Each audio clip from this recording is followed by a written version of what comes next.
All right, folks, we are back. My name is Jay Berman. Welcome to the New York Giants Squad Show, part of the Locked On Podcast Network, now the #1 sports podcast network. Of course, the 2026 season, or at least the 2025 season now behind us. Giants get to go to work on 2026 and 2027 and beyond. I'm Patricia Traina of Locked On Giants, and it might be the offseason. It might be a quiet time, but there's a lot of work to be done.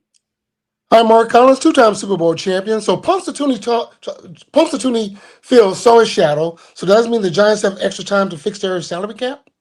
Let's go, Big Blue. It's the New York Giants Squad. Everything New York Giants every week. Breaking down all the big hits and game-changing plays from the G-Men. The way only the Locked On Podcast Network can. Get ready and squad up. The Giants Squad Show starts now. All right, we are back. It's the Giants Squad Show alongside Patricia and Mark. My name is Jay. Today's episode is brought to you by FanDuel. It's the last call for football on FanDuel. If you're a new customer, bet just $5 and get $200 in bonus bets if you win.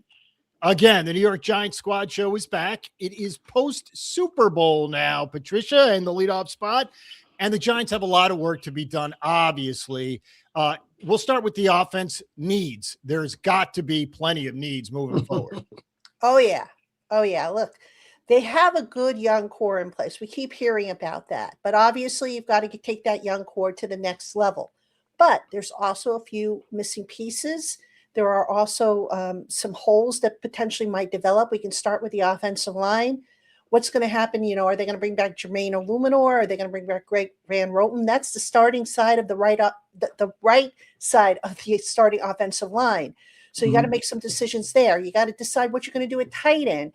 The Ravens under John Harbaugh ran a lot of 12 and 13 personnel.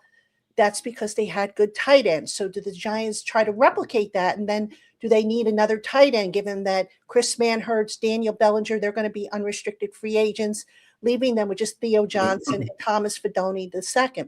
Then you also have to say, okay, what are we going to do about running back? Are we going to add a fullback? Are we going to add another running back 3 and cut Devin Singletary as a cap casualty?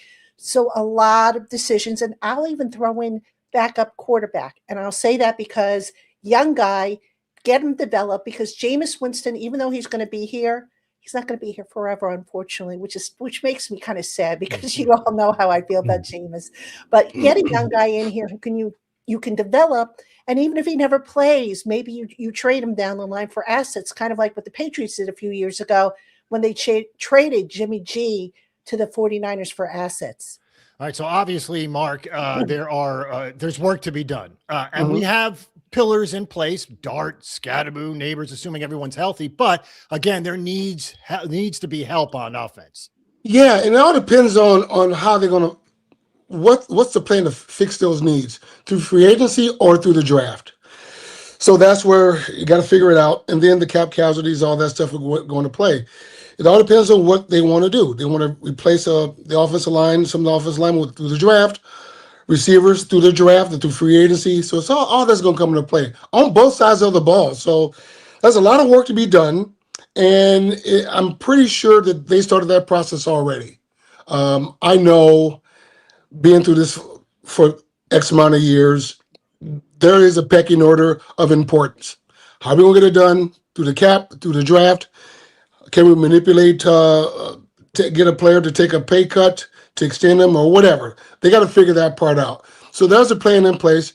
Just got to be a little patient. And I tend to think it's going to happen sooner than later with the free agents, those that were coming and leaving for cap casualties. It's going to come pretty soon, because they got to know pretty damn soon what they're going to do.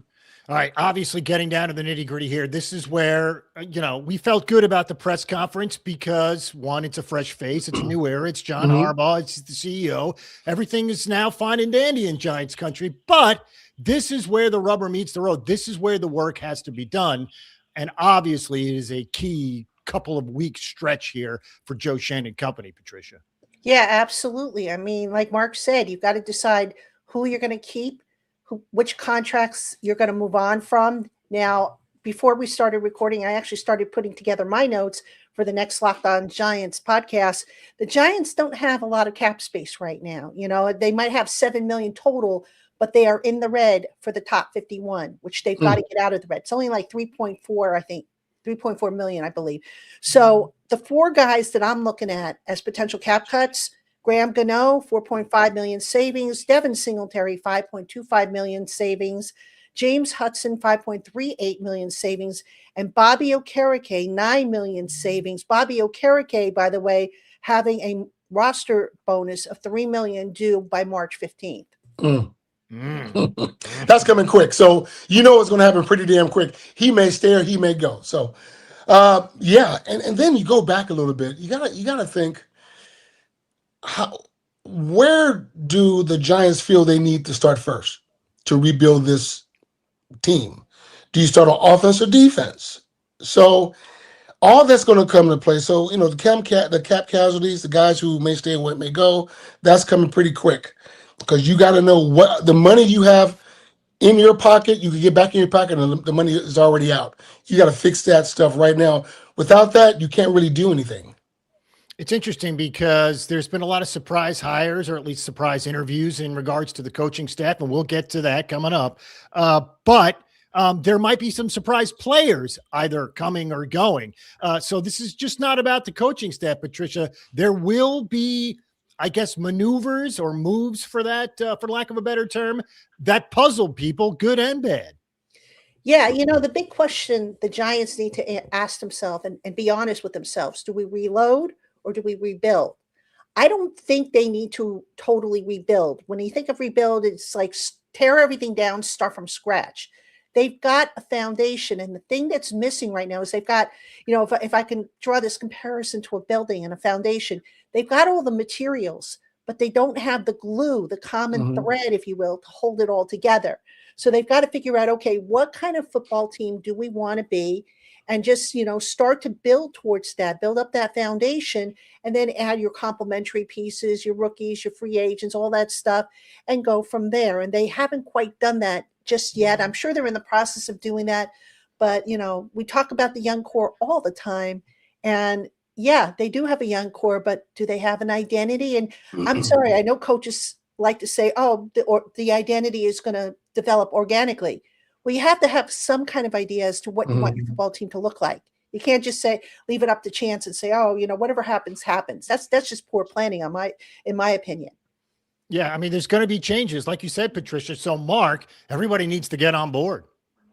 Yeah, and they will. That's never in doubt. They'll get on board. It's just a situation where, what do you want to start? What's our identity? As you know, Patricia once just said, do we want to be a power team, a running team? Or are we going to start with the offensive line? We want to be a passing team, or are we going to bring in a tight end and a receiver? On defense, we got a good nucleus on the front seven, at linebacker, at a corner. How do we want to get this started? We want to be defense led first, and the offense follows, like you saw the Seattle Seahawks win the Super Bowl. That's how they did it. So it all depends on what you want to do. I think John Harbaugh has a good way to do it. I just tend to think he's going to tweak it maybe just a little bit that he did in Baltimore. I tend to think for the better, if he could throw the ball a little bit more and still have a solid running game instead of relying just heavily on a big back behind you, it's much more. It'll be better for the Giants and for that NFC, really been in the NFC East or NFC style of ball. All right, so obviously we mentioned their new coaching hires, Greg Roman, Mike Bloomgren. Tell us a little bit about Greg Roman. Obviously, he's had important jobs, Patricia, and he's not going to be the OC, but he's going to have a significant role specifically in the run game. Yeah, he's an interesting hire because he was fired by Jim Harbaugh. I believe he was also fired by John Harbaugh at one point. They parted ways mutually. So kind of interesting. I mean, how often do you see a coach bring back a guy that, you know, they agreed to quote unquote mutually part ways with? Right. That being said, one thing that Greg Roman has a very strong reputation of is coordinating a run game. He did that with the Ravens. I think during his time with the Ravens, they had one of the best running games in the NFL. The Ravens have always had a good running game.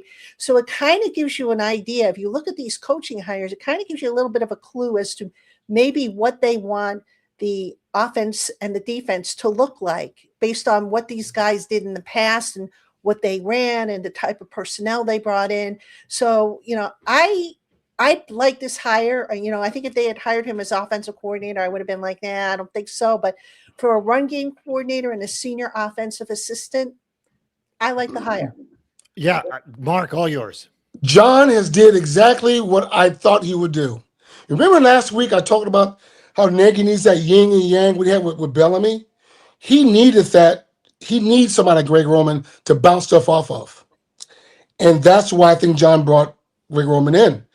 Because Nagy, as good as we all think he is, I know he has some stuff going on in Kansas City, though he won 2 Super Bowls. He needs that sounding board. He had that with Eric Bieniemy, then Eric left, and it kind of lost away just a little bit. Though won championships, but it got a little stale. Now that Greg Roman's there, he could bounce a lot of stuff off of him, and I think it's going to mesh pretty well. I love the hire, and I think John Harbaugh, he saw that too, because I'm pretty sure he spoke to Andy Reid, and Andy told him the same thing I'm saying. You need somebody like this. You can't bring in a college whiz kid to bounce something off of him, and he doesn't know anything outside of Western Michigan football. You can't do it. So you need somebody who has a good pedigree, run game coordinator, all this stuff, and Greg Roman's it. All right, so Mike Bloomgren is now the offensive line coach. It's funny. He's officially the offensive line coach, but I feel like, Patricia, we've been through, or at least rifled through names for a while now, and then finally it lands on Mike Bloomgren, who, to be honest, I didn't know much about. I didn't know a whole lot about him either, but I've since, done some looking into what he's done. And I think he was connected to Jim Harbaugh when they were at Stanford. I think that's the connection there. Initially, I was like, well, where's the connection? There is no connection. And you'd have to dig a little further back into it. So, the type of offensive line, it's interesting. I mean, at the end of the day, offensive line, you just have to beat the man in front of you. Now, does an offensive lineman have his technique tweaked by different coaches? Yes. I asked John Runyon Jr. about that. I said, from offensive line coach to offensive line coach, I mean, how much is there really a difference? He says, at the end of the day, you just beat the man in front of you. They might change up, this, that, and the other thing, the step you take or the degree of the angle you take and things like that, or the blocking scheme, whether you're going to do gap or zone. But, it's just what I'm curious to see is, do they stay with the veteran offensive line, which is what they built up to kind of hit the ground running? Or do they say, okay, you know what? Van Roten's getting up there in age. Illuminator's probably not going to come back because he's going to cost us a lot. Do they start to now gravitate to more of a young power line or more of an athletic line? Because I think with the Ravens run game, what they had done in the past is they were very athletic. They required their offensive linemen to be athletic, to pull, to get out to the second level, So I'm just curious to see how the makeup of the offensive line now changes now that they have, the new offensive line coach in place. Mark?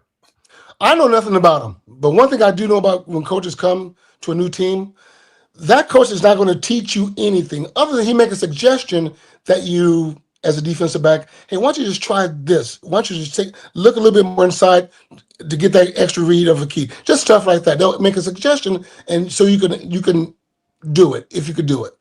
Other than that, that's it. So, If it all depends on what the Giants want to do, what kind of style they want. They want the offensive lineman that they had in Baltimore with that excellent center who I forget his name, Loudermilk, whatever his name is. Yeah, that guy. And I saw he may come. I hope he does, but you never know. But that guy's athletic as hell. But if they want that kind of style of play, or they want just zone running and stuff like that, it all depends on what they want. So whoever the O-line may be, all of us line coach may be, that's basically a guy just to make suggestions and to implement the system that the Giants want to run. Generally speaking, with coaches, before we press on here, obviously with Roman and Bloomgren, there's experience there, specifically with Roman, who has big-time offensive coordinator experience, something that Brian Daboll didn't exactly, impress with. So, again, John Harbaugh gets the benefit of the doubt in regards to hiring guys with experience. I think it's a good thing, Patricia. Yeah, absolutely. We've said it before on this show. The Giants have to hit the ground running. They really can't, afford to, dilly-dally with a lot of novice coaches.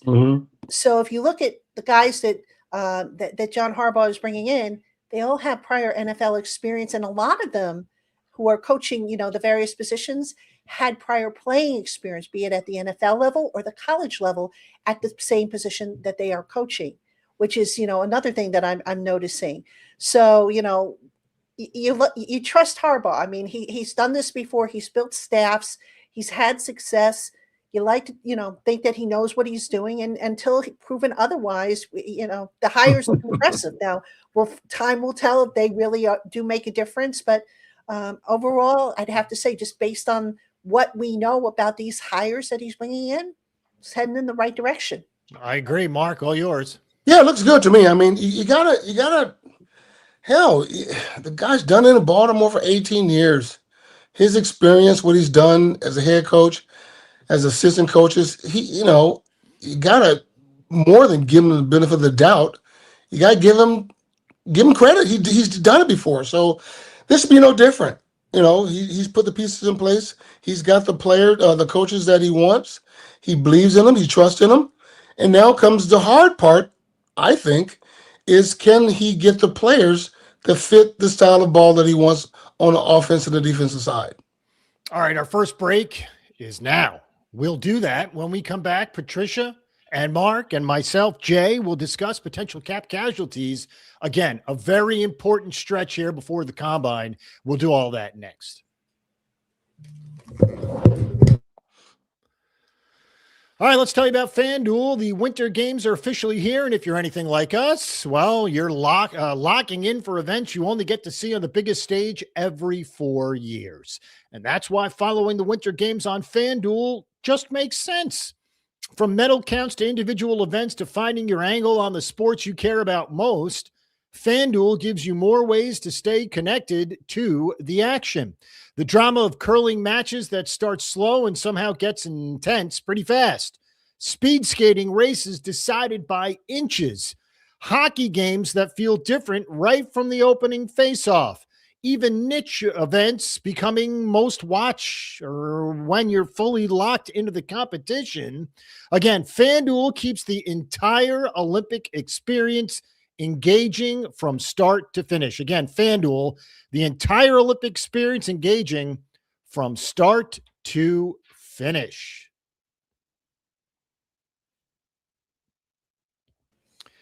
All right, we are back alongside Patricia and Mark. My name is Jay. Let's discuss free agency because obviously some key dates coming up here and potential cap casualty stuff we've talked about really for weeks now. There are guys we all expect not to be in a New York Giant uniform next year.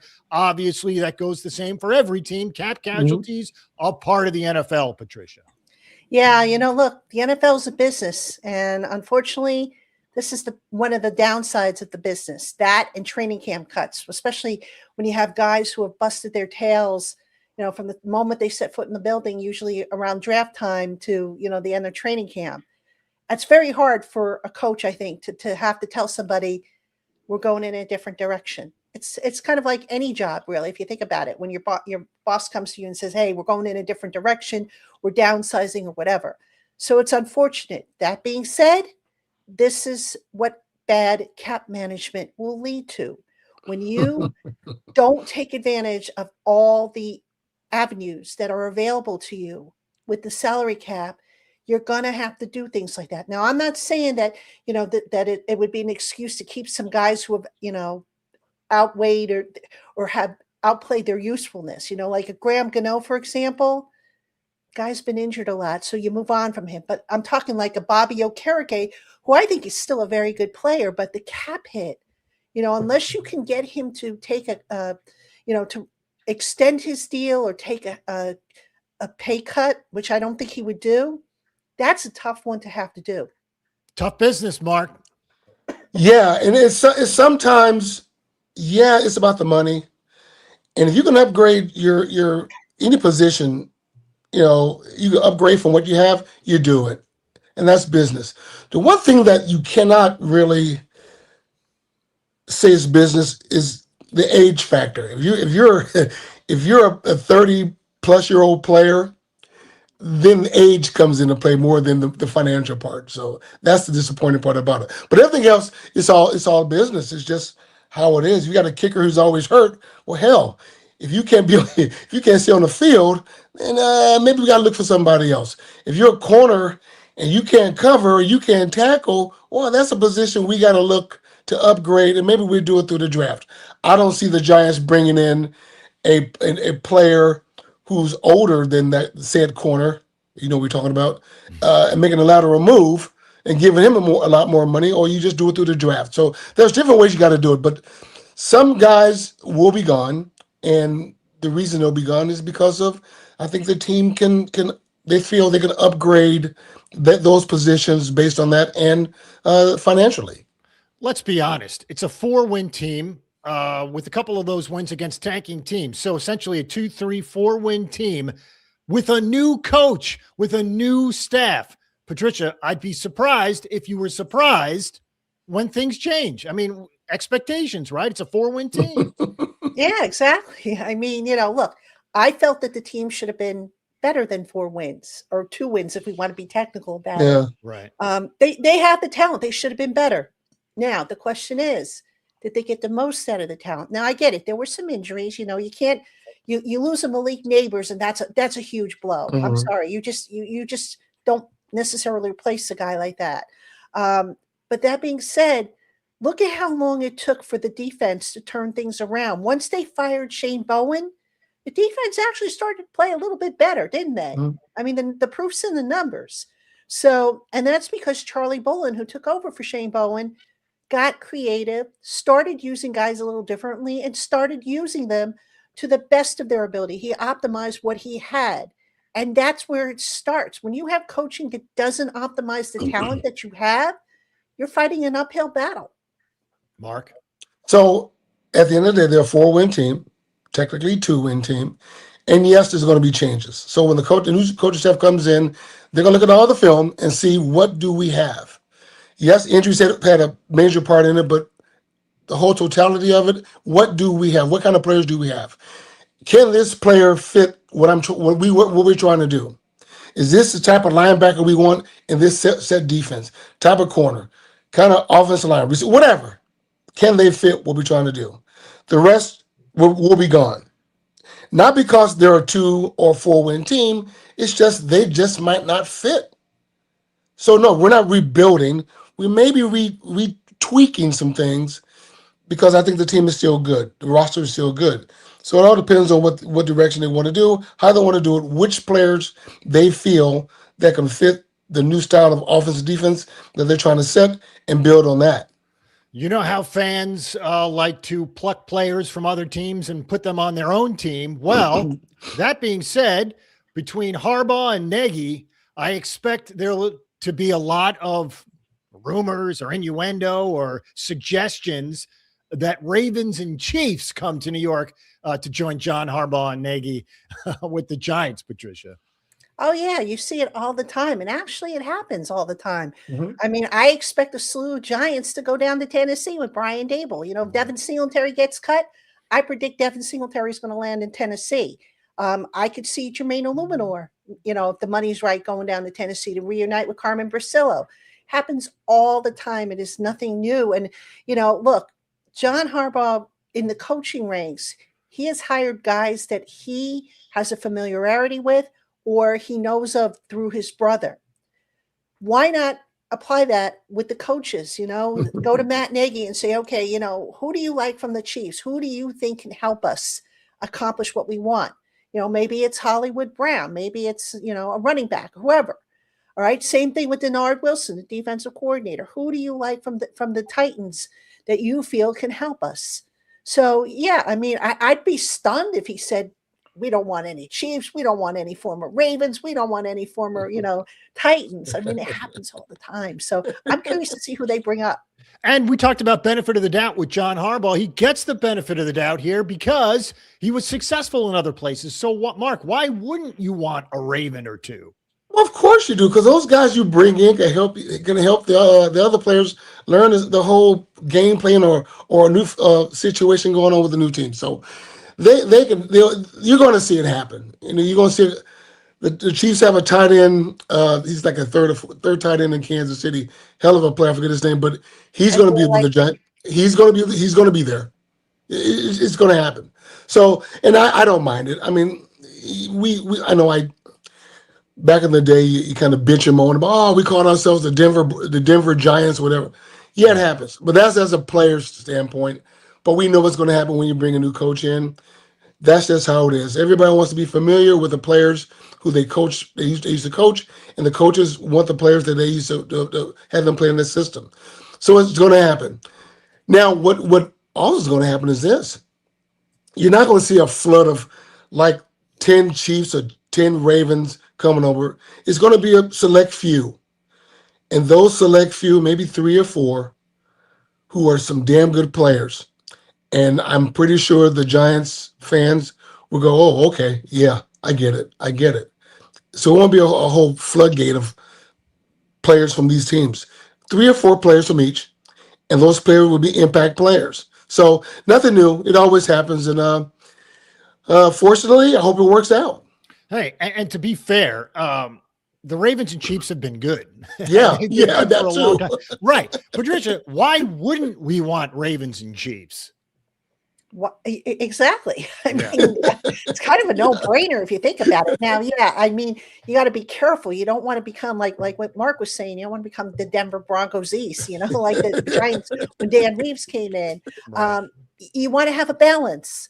But, I've said this before on the show. It's like you open up a new restaurant and corporate sends over the trainers who know what the policies are, how you do things, customer service, the food preparation, everything. It's the same thing when you're trying to rebuild the culture. And, what's the harm in having, for example, and I'm not saying, they'll do this because I but let's say Matt Nagy says, hey, let's go and bring Gardner Minshew over. Gardner Minshew knows the offense that Matt Nagy is probably going to run. So what's the harm in having him come in, work with Jackson Dart, who's still a young quarterback, and also with Jameis Winston, who might not have played that type of offense before, and show them, hey, these are little intricacies that maybe you guys aren't aware of that you need to know. What's the harm in that? Mark? That's what they're going to do. That's how it works out. That's a perfect example. That's just how it is. So, and you're right. You can't be too overboard with it and be known as the Baltimore Giants, but there's going to be quite a few players who's coming over. I said 3 or 4, maybe 5 on each side. And these players with these other teams, they're not maybe not starters, maybe good number 2s, and they're young enough to teach, the players who the Giants have right now how to adapt to the system, how to learn it faster, all that stuff. And you need that. You need that kind of player to help. The coach is on the field, if you will. So I see it happening. So it's nothing new. Everybody does it. And if it works out to the better for the team, I'm all for it as well. Yeah, I was going to say, we should not be surprised, Patricia, in any way if the Giants look really different in 2026. They have to. I mean, again, they didn't get the most out of the guys they had in 2025. So there's going to be changes with what those guys that are returning are asked to do. I'm sure of it. There's going to be growth. If you're not growing, you're dead. It's that simple. So, maybe you see Jackson Dart. I don't know. Maybe he becomes more of a pocket passer. Maybe they incorporate that a little bit more into his game. Maybe they line up Abdul Carter as the inside linebacker a little bit more in his game. There's going to be changes. And the idea of a coach, remember, not only is a coach there to teach, but to get the most out of what he has.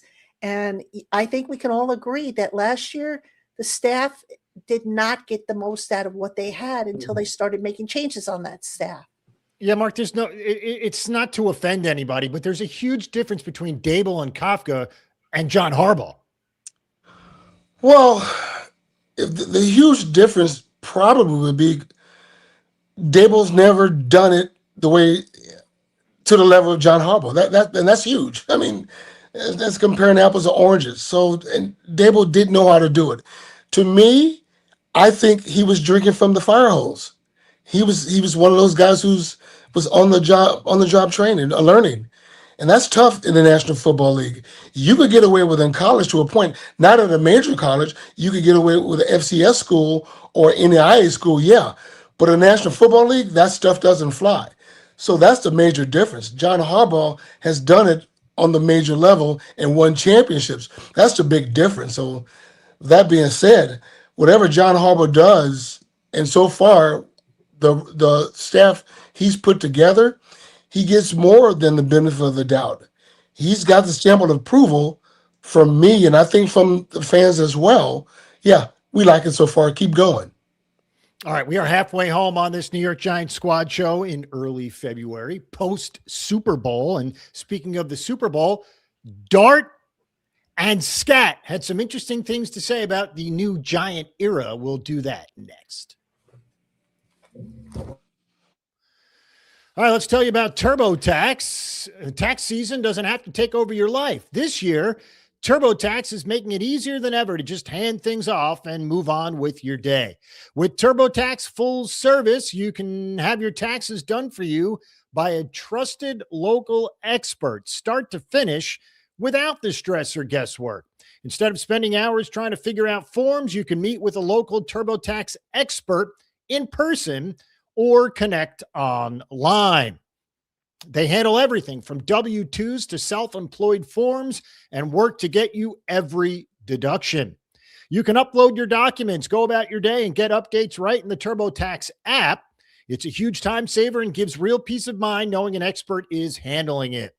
All right, for a limited time, you can have your taxes done by a local TurboTax expert for just $150, all in. If a TurboTax expert didn't file for you last year, just file by February 28th, just a couple of weeks from now.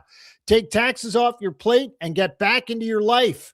Visit TurboTax.com/local to book your appointment today. Again, take taxes off your plate and get back to your life. Visit TurboTax.com/local to book your appointment today.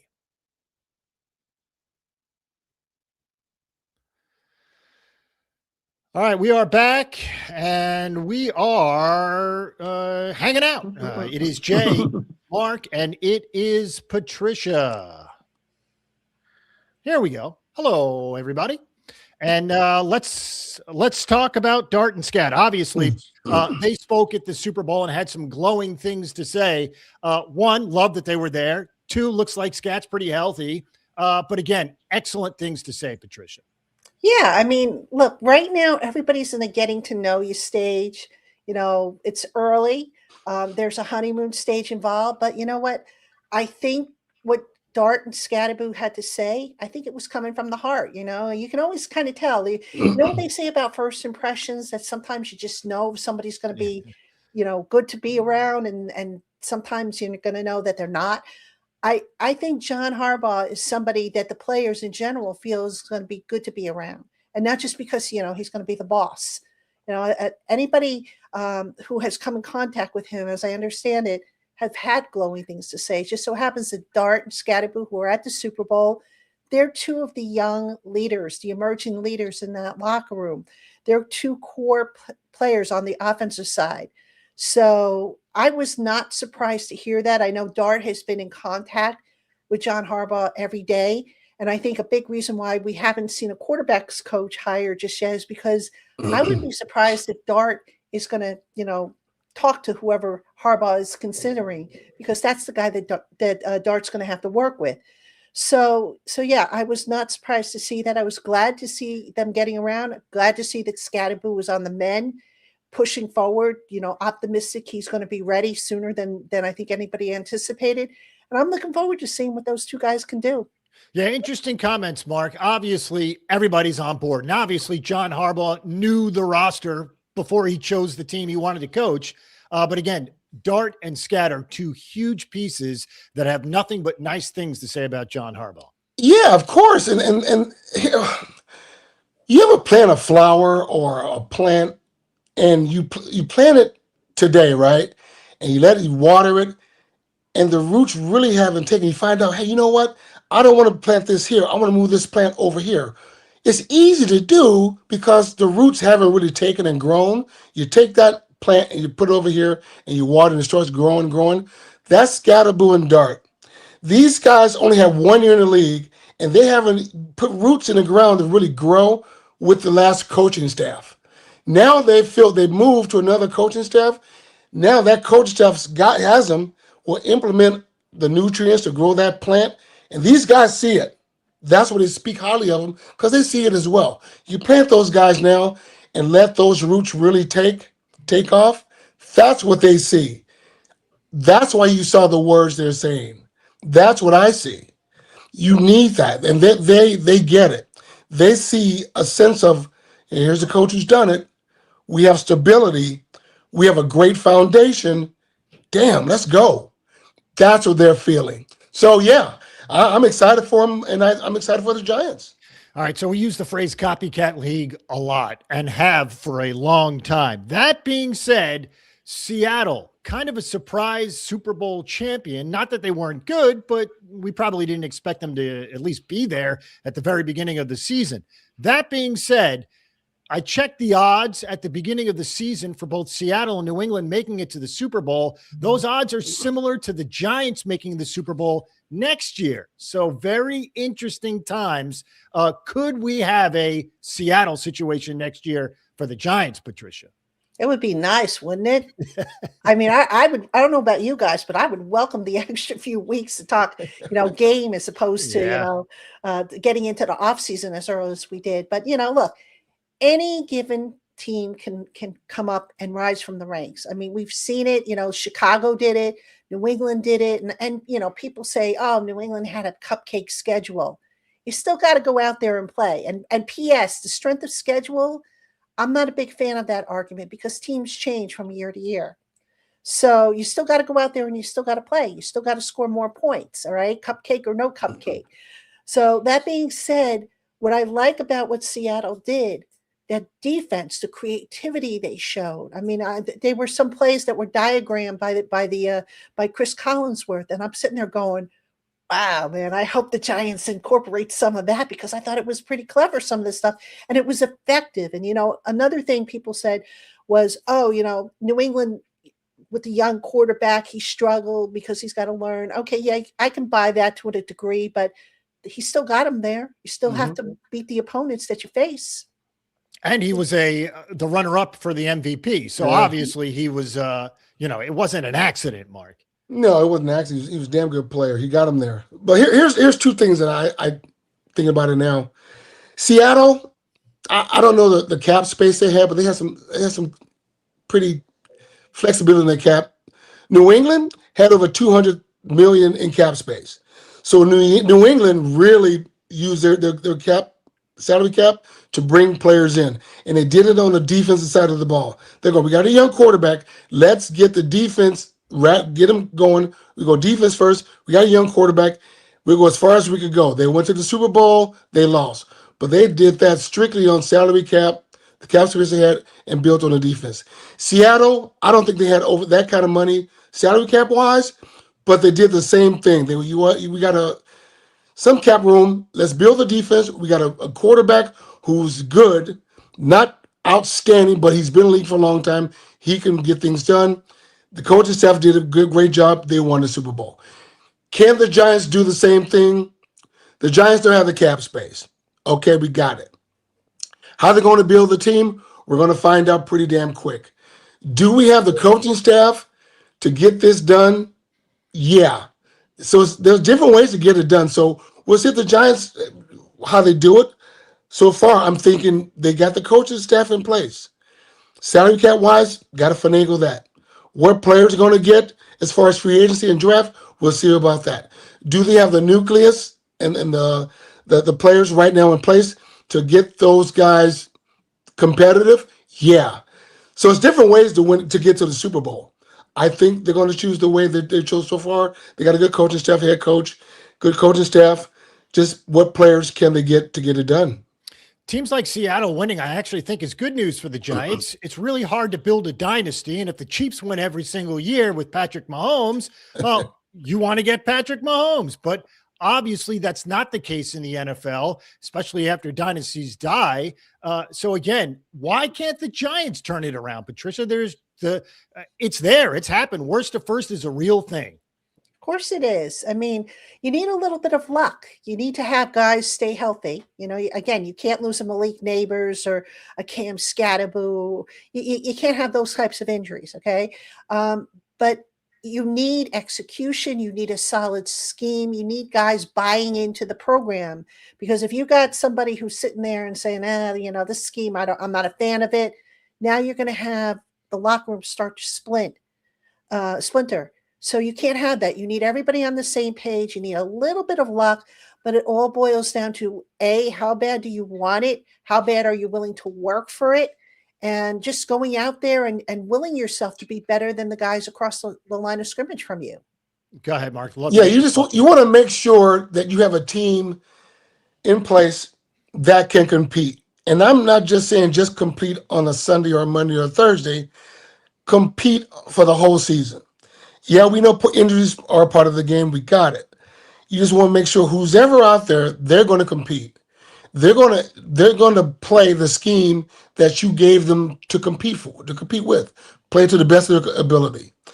Now, yeah, does it take luck to win a championship? Absolutely, because you may have the best team and you're bounced out in the first, second round. Look at Buffalo. Look at Denver.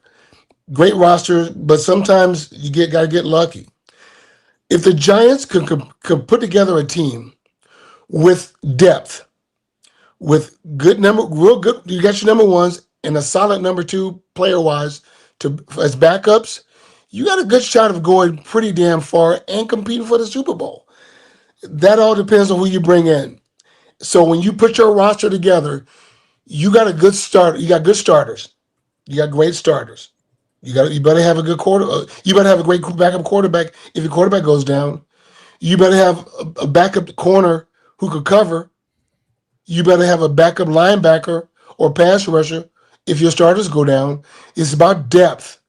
And you look at what these teams who went to the Super Bowl this year, they had depth. They had depth. They had depth all around. You saw when Seattle's receiver went out, number 11. They didn't miss a beat. They kept throwing the ball. And people go, oh, we lost Njigba, he's out. Oh, let's just double so-and-so. They didn't care. They kept going at it. They kept throwing the ball, running the ball, didn't lose a beat. The running back, number 9, who was in there, when the starter went out, was her injured week 12 or 13. Number 9 comes in, Walker comes in, and they're still running the ball. He gets MVP. That's what I'm talking about. You got to build that roster with not just a bunch of great number ones and no number twos. You're going to have a complete roster with number twos who can compete and step in and finish the job. All right, Patricia, before we press on, because we do have some Super Bowl notes to get to, Joe Schoen has a lot to get right here. Pressure's on him, a little less pressure on John Harbaugh for obvious reasons, but there are lessons that Joe Schoen must apply moving forward, especially this time of year, February and March, a huge, huge stretch of time for Joe Schoen. Yeah, I mean, look, Joe Schoen, to his credit, has admitted that he's made mistakes in the past, and we all know them, all right? Moving forward, you can't take negotiations that don't work out personally. I still say, the Julian Love one, it comes to mind. Julian Love, I think, wanted to come back, but he also wanted to see what was out there. And Joe Schoen was like, okay, you know what? You don't want my offer? Fine. I'm going to pull it back and I'm going to apply it someplace else. Well, then how bad, if you're the player, you're probably sitting there thinking, well, how bad do you really want me back if you're doing that? At least give me the opportunity to go and see what I'm worth. All right. So you can't take things personally. It's a business. I get it. You also, have to be willing to, spend. You can't say, okay, I don't want to spend more than, say, for example, $10 million on a running back. Sometimes, there are exceptions that need to be made. I'm not saying, blow your cap on a running back, but, you've got to weigh the talent with the value. So, there are little things like that. I think that he's got to learn, and he will, now that John Harbaugh's in there and the two of them report directly to ownership as opposed to Harbaugh reporting to Schoen, there's going to be, I think, a little bit more of a balance that we've seen in player personnel. And then don't forget the role of Donna Ponte, the new capologist that they hired. She's going to probably know a lot more ways to figure out how to make things work without blowing the cap. Yeah, I think there's less pressure now on Joe Shane because of the new capologist and John Harbaugh coming in, knowing more than him how to build a team. I think Patricia, you know about more than I. You're around him. I think he feels less pressure with less responsibility. Now the split may be 60-40. I don't know, but I think his job is strictly to go get the players that John Harbaugh wants. And now the new capologist, Patricia, what's the name? I forget her name. Donna Ponte. Donna's there, can help him with the structuring the salary cap. I think the pressure's off of him now. His job is strictly go get the players, go get what I want. Let's make this work, and let's make this work for everybody. So I think the pressure. I don't know if he'll say this. I think he'll relish it. I think he doesn't mind being, the backseat driver of the fire truck. Just that's fine. That's okay. Tell me what you need. Let's go, and let's get it done. All right, we have one more break to go. It's a quick 5-second break, so stay with us. When we return, former Giants got Super Bowl rings, or will get Super Bowl rings. They got a Super Bowl title. We'll tell you who next.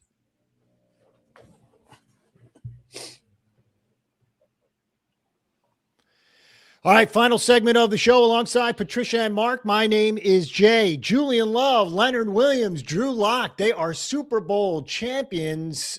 Love with an interception, albeit a rather easy one. That being said, Love and Williams were on that defense, and we spoke about it.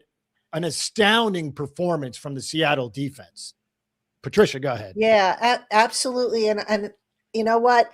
I'm happy for Julian Love and for Leonard Williams. And let's throw in Drew Lock, too. Drew Lock, the backup quarterback for Seattle. It's not everybody gets to the big game. I mean, your odds of getting to the big game every year are so low. Your odds of winning the big game are low, okay? Mm-hmm. So when you get there, you want to soak it in, yes, but you also want to keep your focus and do what it takes and try to treat it as close as possible to being just another game, even though it's not another game, So to see those guys, put forth the effort, and Seattle's defense, can we tip our hat to them? They harassed the Drake May like crazy. Yeah. I mean, what did they have? 7 sacks or something like that? And like over a dozen quarterback hits. They were all over him. And hey, by the way, where have we seen that formula before? I want to say 2007, 2011, those Giant teams maybe go back to 86 and 1990. So, that old saying that defense wins championships, I think there's something to it, don't you? It is very, very true. It is, and I'm a defensive person, so I'm not being biased when I say this. Defense does win championships. And you know what? And if Julian Love would have signed with the Giants, he would not been a champion. And I always say, no matter what happens to you in a football life, as far as wanting to stay with the team and doesn't work out, you're always supposed to be exactly where you're supposed to be. Julian Love is exactly where he's supposed to be in Seattle. He's exactly where he's supposed to be being a Super Bowl champion. Same with Locke and all the other players. You are exactly where you're supposed to be.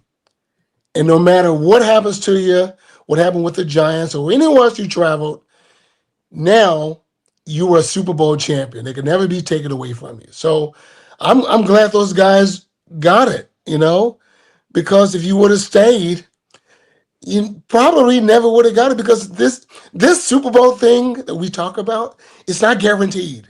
It isn't. You can play for 1 year, 2 years, 3 years as a backup or as a starter, or you can be like Sam Darnold, travel to 5+ teams, checking all over the country in the NFL, and you finally got a landing spot, and now you're a Super Bowl champion. I think it's great. So hats off to all those guys who got the ring.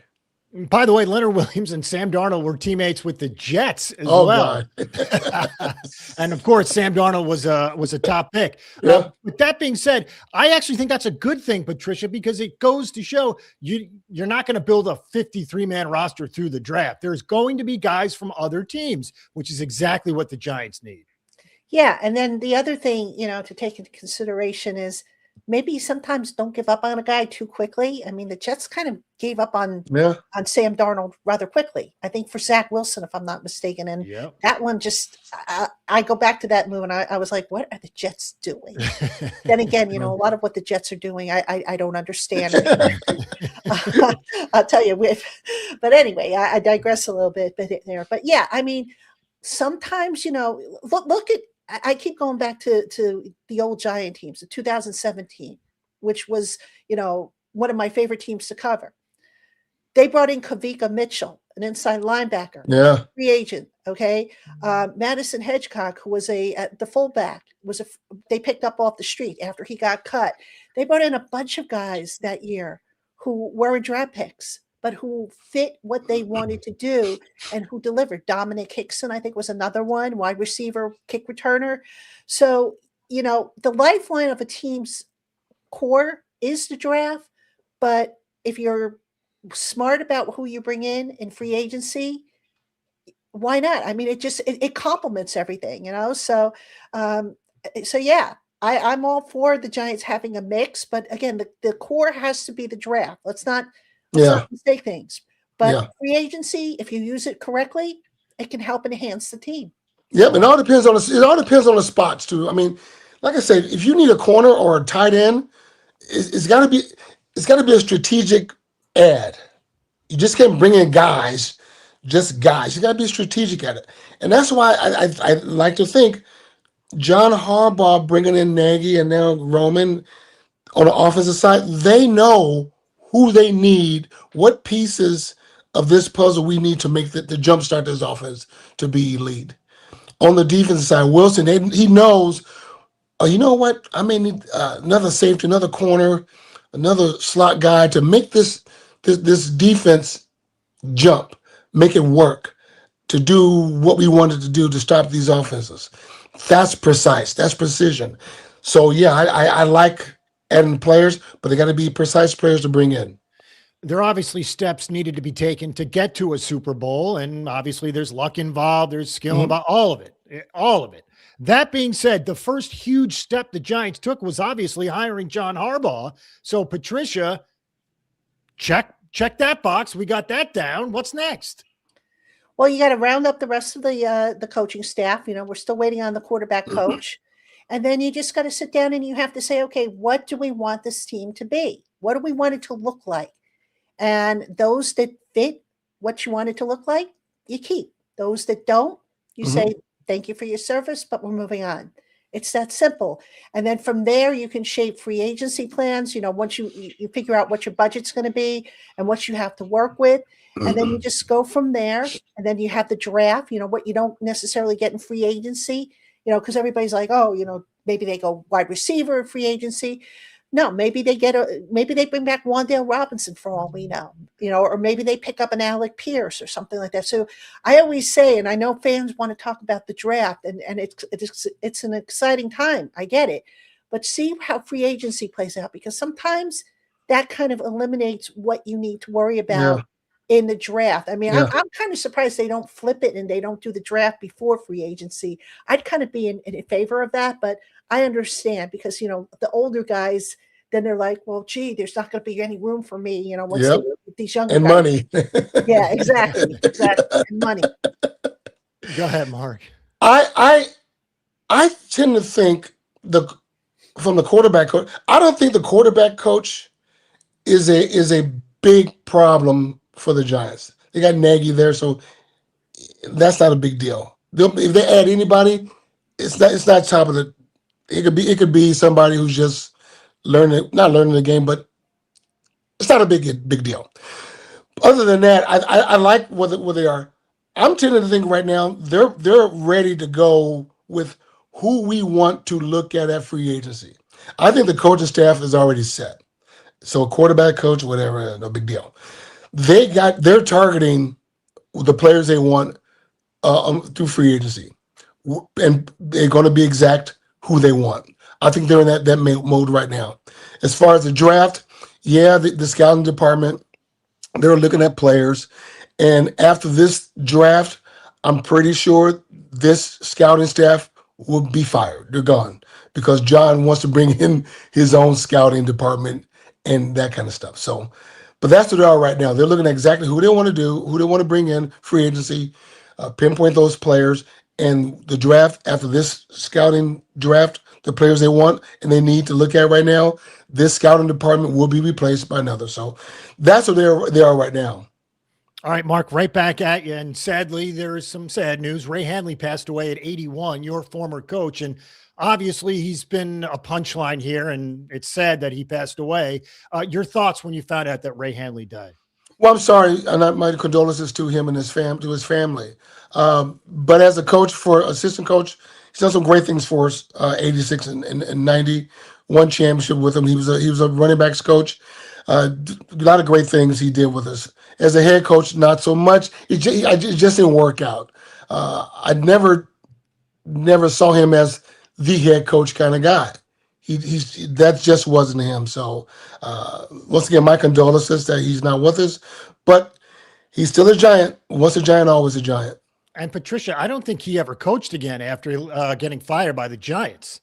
No, he didn't. He basically disappeared into private life. And, look, I'll say this about Ray Handley. I mean, some people are better assistant coaches or coordinators than they are head coaches. But in fairness to Ray Handley, he was handed a pretty difficult situation given the timing of when he was promoted to head coach. I mean, Bill Parcells, I think, had resigned due to health reasons, I want to say in May of that year, 1991. And by then the draft was done. And if I'm not mistaken, they were just getting ready to start the mini camp right around that same time. So that was a tough pill to be handed. So, he did the best he could with that. But, some of the decisions he made, I know Rod Rust, still shaking my head over that one. I'm sure Mark will agree with me on that. But, it's sad because like Mark said, once a Giant, always a Giant, and condolences to the Handley family for their loss. Mark. Yeah. And his first year, he kept Al Groh as defensive coordinator, and we were just okay. It just didn't work out. It was just tough.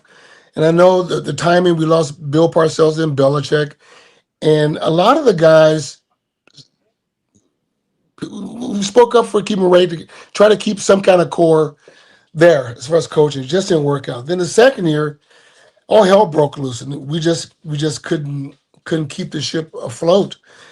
And it was just bad. It just got worse. And, it was in my 13-year career, that was the worst year I've ever had. I've never seen a coach go into a meeting room, starting a meeting saying, because there was some stuff floating around in the papers about him getting fired and stuff.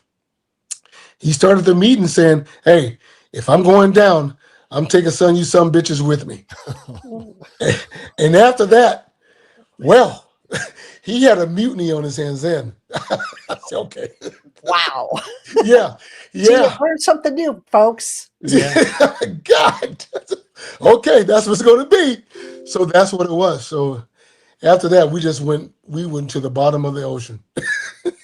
Yeah, it's amazing how things were so good and then so quickly so bad. Yeah. It was that's some other stuff, but it was just once you say you're a coach, say stuff like that, how you going to react to that? How are you going to respond? I mean, it's impossible to, and we still had like 6-7 games left. What are you going to do? How are you going to respond? How are you going to react? The true core of us, we try to keep it as copacetic as possible. But he's basically threw all of us under the bus and go, "Hey, listen, I don't care who you are. I'm taking some of you with me. All right, well, then I'm playing for mine. I'm just going to do my job the best of my best abilities. And that's it. So that's all I got." That's a weird way to motivate you guys. I'll say that. Yeah. It was awful. It was awful. All right. Well, rest in peace to Ray Handley again. It was an unfortunate time in Giants land, but again, he passes away at the age of 81. We will be with you again in about 47 hours, Thursday at 1 p.m. Eastern time. Good show. Fun times. For Patricia and Mark, my name is Jay. See you soon.